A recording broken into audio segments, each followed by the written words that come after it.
আমি আজকের দিনে গত লোকসভা ইলেকশনে এবং বাই ইলেকশনে মানুষ যেভাবে এত এজেন্সির চমকানি ধমকানি, এত নেতাকে গ্রেপ্তার, এত অত্যাচার করা সত্ত্বেও ইলেকশন কমিশনের একতরফা দৃষ্টিভঙ্গি থাকা সত্ত্বেও, মিডিয়ার টোটাল ওয়ান সাইডেড রোল থাকা সত্ত্বেও যেভাবে আমরা তিনটে পার্টির সাথে লড়াই করে জিতে এসেছি, বিজেপি, কংগ্রেস এবং সিপিএম, আমি স্যালুট জানাই বাংলার মানুষকে, যারা আপনারা আমাদের সমর্থন দিয়েছেন।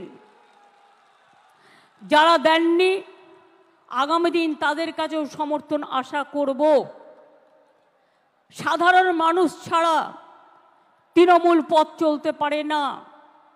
মনে রাখতে হবে, আমরা যত জিতব তত আমাদের নরম হতে হবে। আমরা যত জিতব তত আমাদের দায়িত্ব বাড়বে। আমরা যত জিতব তত মানুষের কর্মী হতে পারবো। তৃণমূল কর্মী মানে তৃণমূল কংগ্রেস শুধু রাজনৈতিক দলের কর্মী নয়, তৃণমূল কংগ্রেস একটা সেবার কাজকর্মের প্ল্যাটফর্ম। মনে রাখবেন, এখানে আমি বিত্তবান চাই না, আমি বিবেকবান চাই।